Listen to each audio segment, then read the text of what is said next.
rising from the dust. It is Bruner's Bits.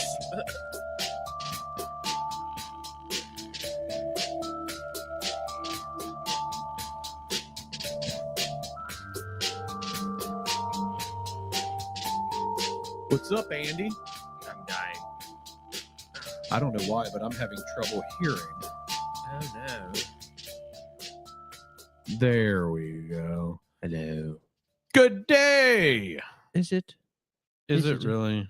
Is it really a good day? It is. It's a great day. I'm Gary Hardy. I'm Andrew. And we are with Bruner's Lawn and Services, coming to you with this week's Bruner's Bits, which is titled Landscape Planning, Thinking Beyond the Mow. I think today Andy's thinking beyond the pain in his neck. Andy is electrocuting himself as we speak with a TENS unit because of his neck. It feels fantastic and very painful at the same time. What did you do? Emery took me out. He tried to jump, just over me, and neck not supposed to bend quickly in the angle that it did. So you won't see a lot of Andy doing this. Yeah, no, not at all. That is no. Yesterday, laughing hurt, driving hurt, everything. So today we're not too hateful, but I'm going to continue to shock myself until this thing runs out of batteries. So do you got a pretty busy day ahead of you? I hope not. Same. Lots of shit going on. I'm recovering. Lots of what? Shh. Just give me the button. I need to give you the button. Yeah. Flowers. Got to take tires and drop them off. Pick up payroll. I Stump grinder. I got to go to court. No, yeah. Court's fun. It's guardianship for the little guy. We have a man child in the house, and my wife has to be his guardian. So I'm going with her so that she doesn't have to go by herself and do it alone. There you go. So, because that's what a good husband would do. Indeed. So, anyways, so today, folks, we're going to talk about landscape planning, thinking beyond the mow. But before we do that, we have a little bit of What's the noise? current events. Do you like my music, Andy? Yes, I do. Oh, no, I don't dance. Dancing painful. Yeah. So on today's current events, folks, this Sunday is Mother's Day. He went back a ways on that photo. I did. It was like 50, 60 pounds lighter in that one. That's a picture of you and your mommy. Uh-huh. And you had blue hair. That was a long time ago. That's been, that was, you. Adrian, I think Adrian was there that's Christmas at my Aunt Cindy's. Well, the top was 2012. That's your graduation. That's when I graduated college. Yeah. That's when I graduated the great Antioch University. I think you guys are standing in your flower bed for that photo on the side of your house. Well, we're not in the flower bed, but we're right behind it. Yeah. And then that other picture. So that's my mom, Judy, and my stepfather, Jim. But the other lovely lady down there is my stepmother, Helene. So I want to wish a happy Mother's Day to Sheila, Judy, and Helene. And our wives. And our wives. Yes. And our wives. Especially our wives. Don't kill me. Or me. I'm hoping to take that stump grinder home because she's been asking me to grind some stumps in the yard. So it's like, hey, you can do that. You're doing that for Mother's Day, right? And I'm like, yes, as long as I don't have to move my neck. As long as you don't have to move your neck. Yeah, it's not comfy, man.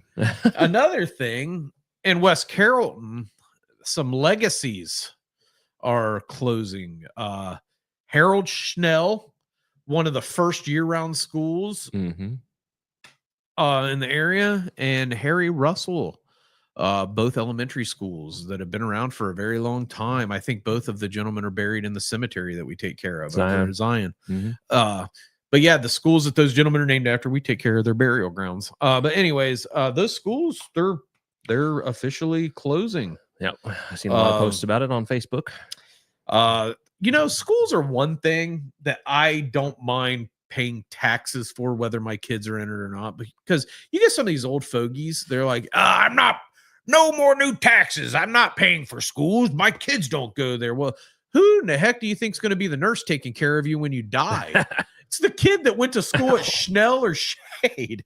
I mean, in all honesty, Right, yeah. education, the youth being educated in a good environment benefits the elderly in their end of days, in their golden years, so to speak. I mean, when I go to get a new shirt, I would like somebody that was educated in sewing and design to create the shirt.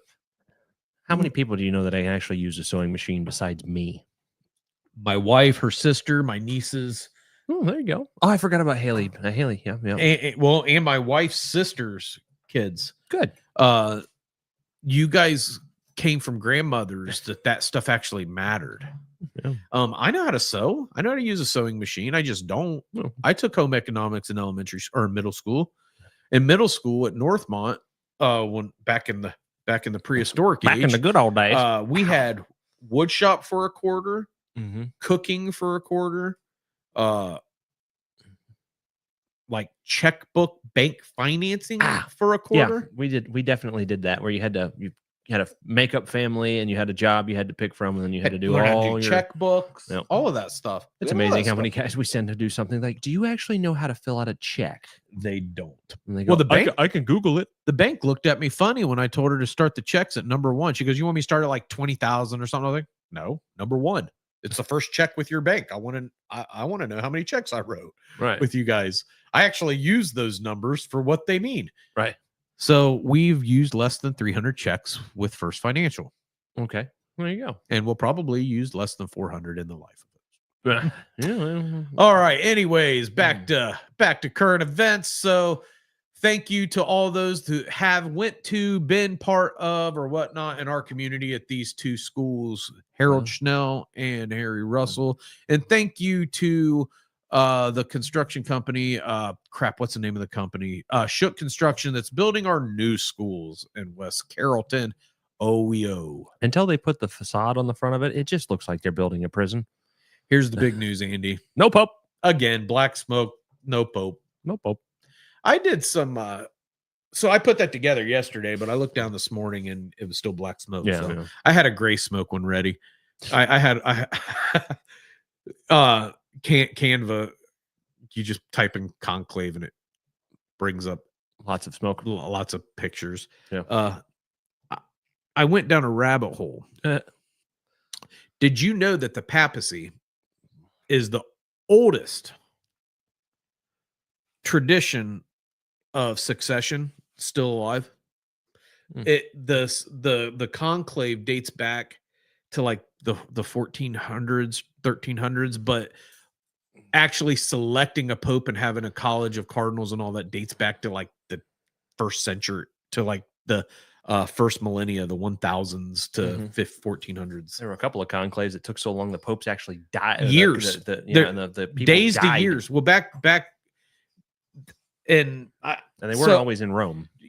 Well, so let's go back prior to, I think, the 1400s.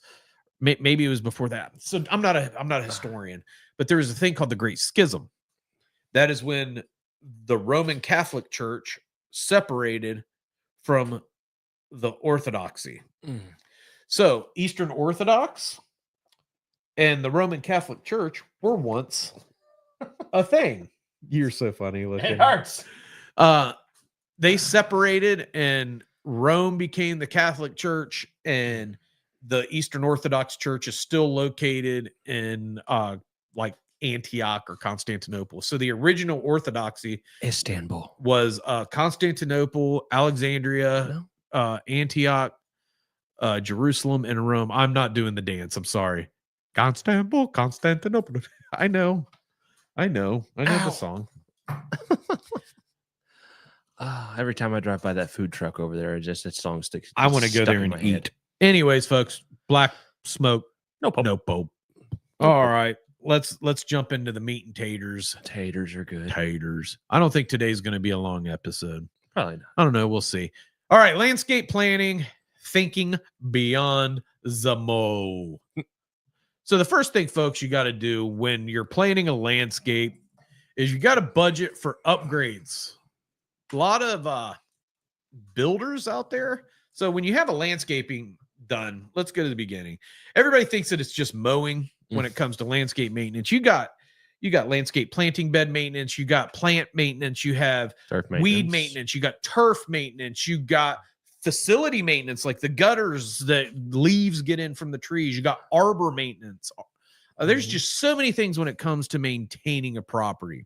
Right. And sometimes these builders, they'll build a new house or a new HOA or a new facility, and they put in all this landscaping because they can sell it, right, and they make money. But Andy, tell me your take on when you get a plan and you know that the company's not going to be able to afford it, but you get all these landscaping plans and this thing, and they're not really budgeting for upgrading or whatnot. What's your take on that? I mean, it's annoying to see in as close to seeing the future as you can, knowing that there's going to be issues if you do that, and you can try and warn them like this isn't going to work. Depending on the plant you're putting in, some plants out like acidic soil, and they're going to suck all the other on the other side of it where they like alkaline soil, and then if you plant one right next to the other one, those plants are going to continue to fight each other. And not to mention if they get too big for the space they're in, or just all kinds of issues that it looks good on paper, but in reality over time it's not going to work. Yeah, it's just you're putting barberries right next to a playground where kids are going to play or something, silly things like that. We're like, that's covered in thorns and you're putting it near a playground. Stop it. Well, so say somebody puts a paver patio in too. Well, they let's plant a maple right next to it. Yeah, they're not planning for that kind of thing. And you got to plan for, all right, what if as I grow older, my family grows and I may need to upgrade my patio? So you always have to have in mind expansion when you're building things. Well, yeah. I'm not a fan of putting trees up next to buildings, foundations, porches, patios, because what if you want to build something on? You could take perennials or annuals out. You can't. Right. It's hard to take. I have a cherry tree that the previous owner of my home planted right next to my Florida room. It's nice. It shades that corner, but it's already about yay big around, and it's going to have to come down because, it's right there by the foundation. So, folks, you got to budget for the upgrades. You got to budget for that stuff. If you don't, there's problems. You're going to start looking like an eyesore, especially if you're in a homeowners association, because they will call you out. Many of them only allow uniformity, so they won't let you do certain things. A lot of them, though, I do notice in your backyard that you maintain will let you do what you want. The problem comes in, so the hilltop communities over in Huber Heights, you got people that lived in these townhomes. They're condos. They put all this landscaping in, and then they decide, I'm going to rent this out. And then it all just falls apart and starts looking like crap. The plants die. They don't budget for the upgrades, and they don't have a long-term vision. The long-term vision of landscaping matters if you're going to spend the money. Don't plant arborvitaes underneath your eaves, especially green giant. Thinking, trees next to a patio, bad. All kind of things. Think space 10, out your years. Hostas, unless you want that Jurassic Park look. Yeah, which some people do, and I like that. I mean, don't drive by my house. My house doesn't look like a maintained landscape. There's no budgeting for upgrades. My cobbler's son ain't got no shoes. I don't want to do any of that stuff when I get home. I like concrete and gravel that I can spray. So, but your long-term vision matters though, because like you get people that have really nice acreage and whatnot, and they plant stuff. They'll put these nice intricate landscapes up next to their ponds and this and that, and they don't have a vision of where the coral bells are going to grow, or they do ivy. Ivy's a perfect one. It likes to take over, or lily of the valley. It's pretty until it spreads and spreads and spreads and spreads. So does that periwinkle. Periwinkle's all pretty and whatnot, but they will overtake a bed, a yard. You got to have that vision of what you want it to look like in 5 years. I always say plant small and let it grow into what you need it to be. Yeah. Oh yeah. Plan for not the end of the plant's life, because that could be drastically different, but 10, 20 years down the line, depending on what you're planting. Well, sometimes though, the long-term vision doesn't matter. It's really the short term because you do get like Settlers Walkout in Springboro. I mean, That- there's certain places They need just it's some instant sort of gratification. And they have budgeted for things to die and them to get replaced as time because I mean they have an S made out of coral bells, an S and a W made out of coral bells. They're That's gonna quite die. proud of that. It looks good. Yeah. When it grows out, it looks really good. I'd like to get out and see what it looks like this I year. was there this like Tuesday. And it happy with it? Oh yeah, I was surprised. There's 4 little things that aren't looking so hot. I think I'm going to yank and replace. But other than that, Well, because Settlers Walk residents, we want your property. We want your community. it might have been that like doggies. It could be, but you know what? That community's pretty. Oh, yeah. And I'm really digging the Springboro area. They have a lot of networking stuff like Centerville does. Aisha's gonna kill us. She's not here right now. We're just doing our thing, tangenting. You can see if I'm sitting still every time this TENS unit hits my neck, I'm like leaning forward. I'm not gonna lie, I want to WWF and do a Stone Cold Stunner on you right now and see how you respond. Probably shoot me. Oh, I wouldn't be able to get you don't up. have your gun. You probably stab me after you got up. It'd be an hour or 2 from now. Wait till the man pants decides that he wants to wrestle. Oh, that's what he up and over my head. Ow, chin to sternum and that way, and no good. You need to get a chiropractor. That's what my mother keeps You need to yelling have a at me. long-term vision of your neck pain, Andy. You should see my X-rays in my spine. It does this and goes like this, and it's all good. So That's how it's supposed to be. So yeah, folks, when you're planning your landscapes out, Plan for the future. Yeah, budget for upgrades, have a long-term vision. Trees. That's what I was gonna say. I planted one years ago in my mother's backyard. It's a pine. Planted it 2 feet because it was only this tall. I planted it like 2 feet from the back of her patio. It's now like 8 feet tall, and she's like, "Can you move that?" I'm like, "I'm just gonna cut it down." Well, what was it 20 years ago? People planting calorie pear trees. Mm-hmm. It's the savior. Calorie pear and Cleveland pear because they grow quickly and they're pretty. Bradford's. But what happened? They become so top heavy. They didn't plan long term, and at least in West Carroll they didn't, because all along my street, just about every single pear tree that's on my little block is gone. Mine was one of the last to last. Mm-hmm. There's one on the corner still, and every year pieces of it just break off. Well, the ones at the Wellington, at least once a year, there's a limb down in the retention pond there where they're at. But yeah, I can't even buy them and plant them in Ohio anymore. No, it's invasive. It's considered an invasive plant, and they smell gross, and their flowers. They smell like car. When I in this, have you seen the pictures of the calorie pear, and then instead of leaves, it just shows like sardines or fish? Because that's what they smell like. Pear trees smell like fish. They smell gross. Not the fruit pear trees. The pear trees that give fruit, they don't smell like that for some reason. I don't know why the calorie pear trees taste like they ate a freaking can of sardines and vomited it out, but yeah, they do. Misty hates it because all the leaves are all over her car. It's like, I have to go wash my car again.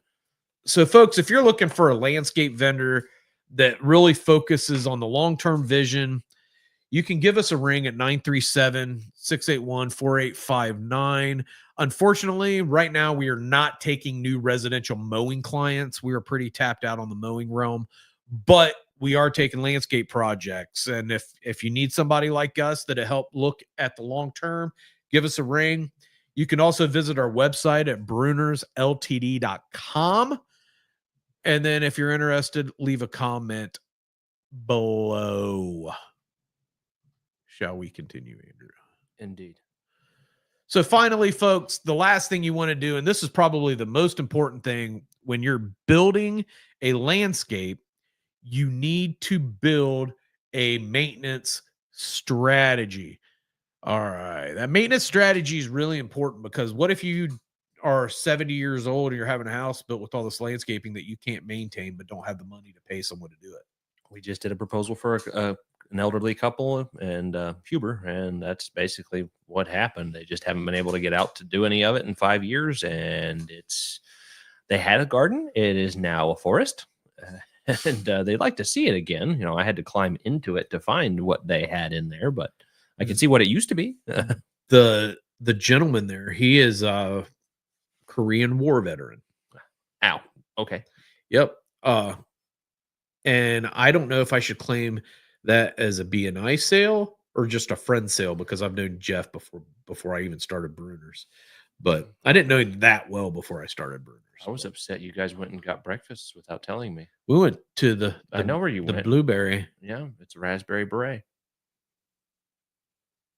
That's stuck in. Raspberry No, Beret. it's I was trying not to sing it. Blueberry Cafe. Every time you get it, that song pops in my head. The Blueberry it just Cafe. fits. It does. It just fits. Poor Prince. Poor artist. He was a little guy. Dude, he was by far one of the best guitar players ever. But what he didn't have is a maintenance strategy for his mental health. Oh. I'm weaving us back to maintenance strategy. So Aisha, well, thank you. when you're doing landscape maintenance, Andy, or you're doing an install or a plan or whatnot, how important is it that you communicate to the residents or the owner about, like, all right, you want this here, what's your budget for maintenance, or how do you plan on maintaining it? Do those questions that you ask people? Or I mean, depends on who I'm talking to. For a lot of things, it's the HOA board has decided upon this and the resident doesn't get a choice, so it's being plugged in right here whether they like it or not, and that's all built in for the HOA to maintain that kind of stuff. If it is a resident, I wouldn't, especially if it's like on the corner of a building and they want to plant an arborvitae right by a downspout. I'm going to try and get you to lead away from putting it right there because they're not very fond of being soaked the entire time they're in the ground. So we try and steer people in the direction that is best, but you don't always win. Things are, people want it right where they want it. And okay, we won at Crossroads though when they switched from the mulch and just decided to put rock everywhere. Yeah. That'll make David actually listened to us. That'll make their maintenance a little bit easier, and it'll help the plants too, because now it just becomes an area that when all that water overflows, it actually will seep into the rock for the plants to. I mean, that's one good thing that they will get with that is any type of moisture will drip down that right on. Well, and that's a planning for the future thing. That's the landscape architect not looking at what the building guys have done and how it's designed, because there's no downspouts. Everything just comes off the roof. Yeah, they just got lucky that it worked out that way. Yeah, that was like, you realize that you're making a pool. Yeah, that would have been a perfect area to have a baptismal. Yeah, make it a little baptismal pond. Yeah, just a pool, just filled with nature's water. Mm-hmm. But yeah, maintenance strategies are important. Shrubs, people plant all these shrubs. Shrub trimming's expensive, and if you don't maintain it, you got to hack it down. Well, and that's what we're doing this week, and that's been a problem because we're doing a hard pruning, which the board approved at a property, and the residents are mattered and all get out about it, but the board approved it, and we're following specifically what we were told to do. But it's all burning bushes that have been let go.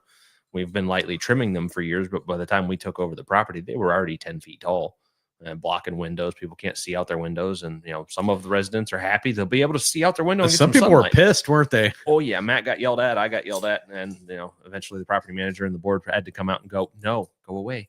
So unfortunately, we try and be as polite and understanding as we can. Like, okay, we'll hold off on touching yours until you talk to the board. That way we don't get yelled at. Well, like my church. Remember when we took that hedgerow down and we put the burning bushes in? Yeah. First thing we asked them is, all right, maintenance, do you want them balled up? Or do you want them hedgerowed? Because that's going to decide how we plant them. And it looks good now. It does. How long was that? It's been about 12, 13 years. Yeah.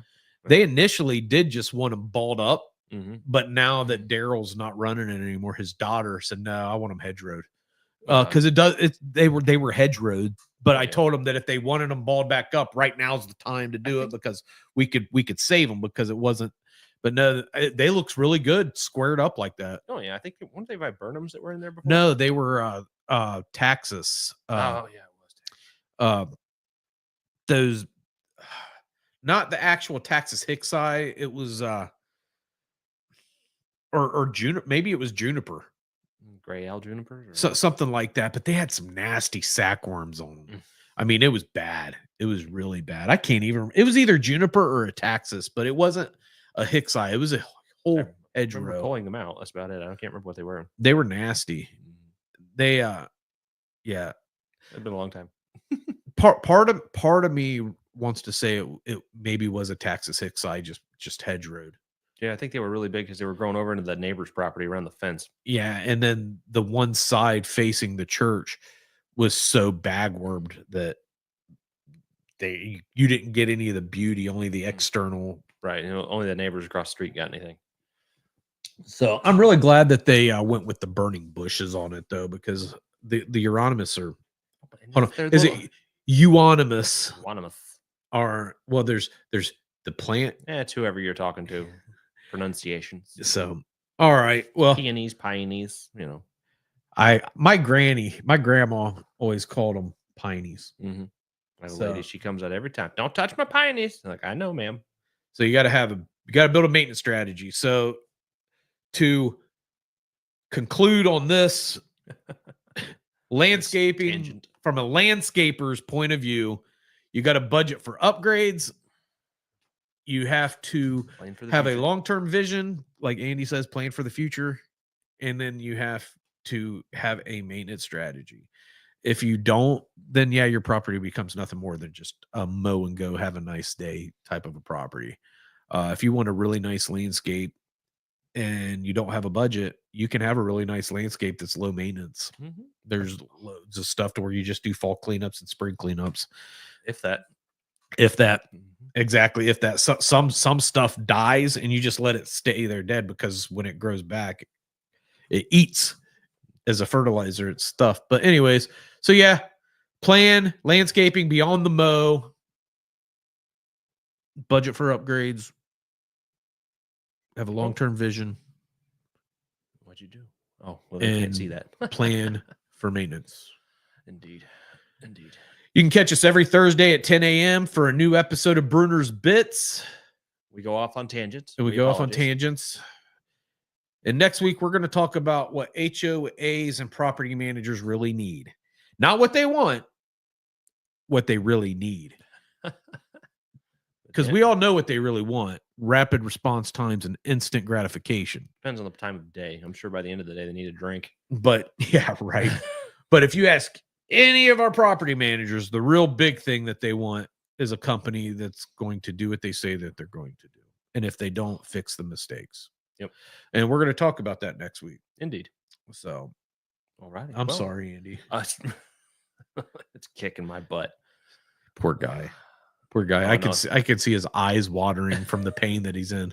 The TENS unit is like the greatest invention ever. I ordered a new one off Amazon because I couldn't find mine, and it came in yesterday. I'm like, oh, plug it in, charge it. So all you folks out there, thanks for joining us this week for this week's episode of Bruner's Bits. Ow, laughing hurts. Don't do that. Uh-oh, there it is. Oh, I can't dance today. I can. Ow. Come on, Andy, jump in. No, absolutely. All right, folks. Thanks again. Have a great day. Have a great life. And what matters, Andy? Satisfaction and electricity. Are you satisfied? No. All right, folks. It's been real. Be good. Have a great day.